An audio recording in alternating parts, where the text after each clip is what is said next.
အားလုံးပဲမင်္ဂလာပါကျွန်တော် David ပါ MMA မြန်မာနဲ့ကြိုဆိုပါရစေဒီညကြော့ရှော့ဘန်ဘယ်လိုနိုင်သွားလဲဆိုတာကျွန်တော်တစ်ချက်ဗီဒီယိုလေးကြည့်ရအောင်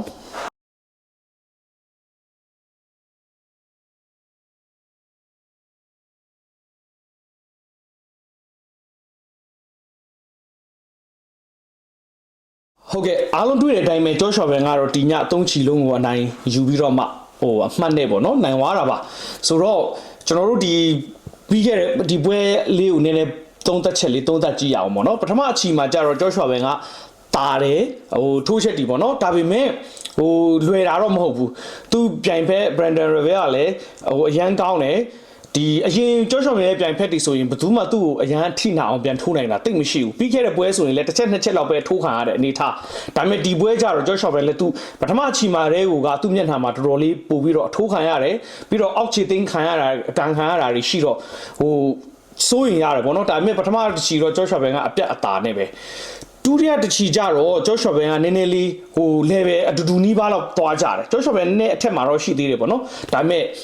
အရန်ကြီးပြတ်သားပထမချီလိုမျိုးမဟုတ်တဲ့အခါကျတော့ကျွန်တော်တို့နည်းနည်းစိုးရိမ်စိတ်ဝင်တယ်ဒါပေမဲ့ကြော့ရှော့ဘန်ကထိုးချက်ထိမိနဲ့သူအသာစီးအပေါ်စီးကနေပဲရှိနေသေးပေါ့နော်အဲ့လိုမျိုးလေးနဲ့သူကစားသွားတာတွေ့ရတယ်ပြီးတော့နောက်ဆုံးချီကြတော့လေကျွန်တော်တို့မထင်မှတ်ထားတဲ့အကွက်ကိုကြော့ရှော့ဘန်ထုတ်သုံးလာတယ်တခါမှကြော့ရှော့ဘန်မလုပ်ဘူး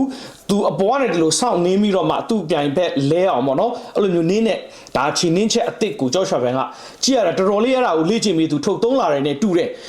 ကျွန်တော်အထင်ပြောရရင်တော့ပြီးခဲ့တဲ့ပွဲမှာတည်းအဲ့အကွက်ကိုသူလေ့ကျင့်သွားပါလိမ့်မယ်ဒါပေမဲ့ပြီးခဲ့တဲ့ပွဲမှာကျတော့မလိုအပ်ဘူး3ချီလုံးကိုသူကပဲလုံးဝ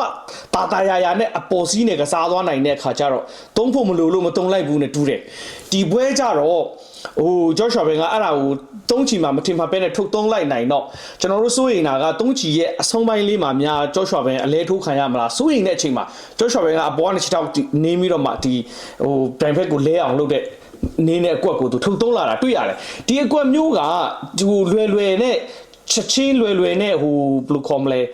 လေ့ကျင့်မိရတာမဟုတ်ဘူးတလားအတွင်းမှာလေ့ကျင့်ပြီးတော့မှထုသဖြင့်ခုဆို2ပတ်ကျော်ပေါ့နော်3ပတ်လောက်2ပတ်ကျော်အတွင်းမှာလေ့ကျင့်ပြီးတော့မှကျွမ်းကျင်လာတဲ့အကွက်မျိုးမဟုတ်ဘူးဒီဟာမျိုးကနှစ်နဲ့လရှည်နှစ်နီးပါးလောက်ကိုကျင့်ပြီးတော့မှ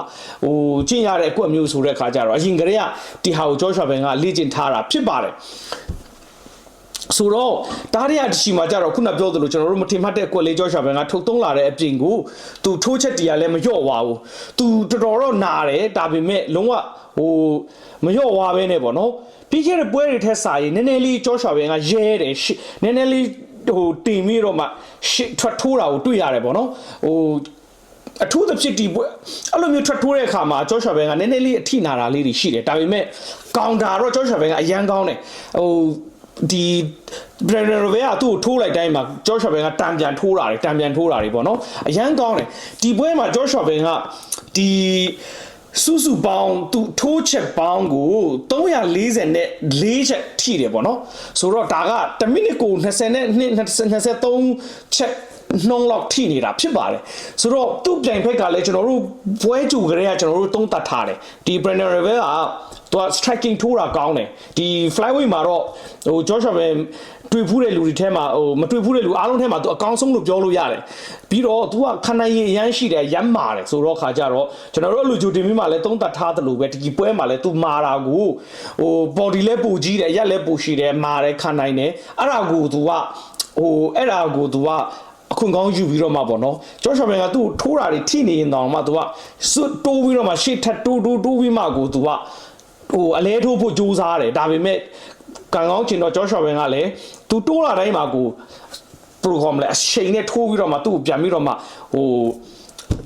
ရက်တန်အောင်ပြန်ပြီးတော့မထိုးနိုင်တဲ့ခါကြတော့ကောင်တာရန်ကောင်းတဲ့ခါကြတော့ကြော့ရှော့ဘန်ကဒီပွဲကိုနိုင်သွားတာဖြစ်ပါတယ်ဆိုတော့ခါကြတော့ဒီပွဲကကြော့ရှော့ဘန်နဲ့သူနဲ့နှစ်ယောက်စလုံးထိုးချက်ထိတာတွေအရန်များတယ်ဆိုတော့တကယ်ဒီ UFC ကတော့မှဒါfight of the year ပေါ့နော်ဒီဂျိုရိုဂန်ကအစတခြားဒီအားကစား UFC နဲ့ပတ်သက်တဲ့သတင်းမီဒီယာတွေကလည်းဒါဒီနှစ်ထဲမှာကိုအကောင်းဆုံးပွဲဆိုပြီးတော့မှတင်စားကြတာပါဆိုတဲ့ခါကြတော့ဂျော့ရှွာဘန်ကတေချာတာကတော့ဒီပွဲကဂျော့ရှွာဘန် အတွက်ဒီငွေကြီးစကားပြောတာတော့မဟုတ်ပေမဲ့ကြော့ရှော့ပဲအတွက်ဒါလူအားလုံးလဲကျွန်တော်တို့ MMA ပရိသတ်တွေဆိုတည်တယ်ဒါနောက်ဖေးအခန်းထဲမှာသူတို့က bonus check လေးတွေသူတို့ပေးတဲ့ဟာလေး let's အဲ့လိုမျိုးလေးပေါ့နော်အဲ့လိုမျိုးရဖို့ကတော့သိချပါတယ်ဒါဟိုဒီပွဲမှာ5 of the night လဲသူတို့ရသွားတယ် bonus $5000 Joshua ပဲရမယ်အဲ့ဒီအပြင်ကိုနောက်ထပ်ဒါနောက်ဖေးခန်းထဲမှာလဲသူတို့ဒါဟိုလာဖို့ရဖို့ရှိပါလိမ့်မယ်ဆိုတော့ဒါကကျွန်တော်တို့အတွက်ဟိုငွေကြီးရအောင်မြင်တာကဒါကကျွန်တော်တို့ပြောလို့သာပြောတာပေါ့နော်အောင်မြင်တာကောင်းပါလေဒါပေမဲ့ဟိုခုနပွဲနိုင်တာလည်းအရေးကြီးတယ်ပေါ့နော်ပူပြီးအရေးကြီးတယ်ဒါပေမဲ့တပြိုင်နက်တည်းမှာငွေကြီးရလဲအောင်မြင်တာဒါကောင်းတယ်သူ့အတွက်လည်းရေရှည်ရတီဖို့ပါဖို့ပေါ့နော်အရန်ကောင်းတဲ့ခါကျတော့တကယ်ပဲဝမ်းသာကုန်ယူစရာပါဆိုတော့အဲ့ဒါကျွန်တော်တစ်ချက်ပြောချင်တာဖြစ်ပါတယ်ဒီညပွဲကတော့တကယ်သမိုင်းတစ်တွင်သွားပါပြီကြောရှော့ပဲငါလုံးဝဒါကကျွန်တော်တို့ဟို number 1 contender ဖြစ်လာပြီ ranking number 1မရောက်ရင်တော့မှသူက number 1 contender လုံးဝဟိုခပတ်ကိုနောက်စင်ခေါ်မဲ့လူချန်ပီယံစင်ခေါ်ခွင့်ရမဲ့လူဖြစ်လာပါပြီပြီးတော့ဟိုဒီပွဲမတိုင်ခင်မှာတည်းကဒီပွဲနိုင်တဲ့လူနဲ့ဟိုလက်ရှိချန်ပီယံနဲ့ပေါ့နော်သူတို့စင်ခေါ်ခွင့်ပေးမယ်ဆိုပြီးဒီဒေးနာဝိုက်ကပြောသွားသလိုပဲဒီနေ့ပွဲမှာလည်းပွဲပြီးတာနဲ့သူတို့နှစ်ယောက်ကို face off ညနေချင်းဆိုင်ခိုင်းပြီးတော့မှဒါကဟို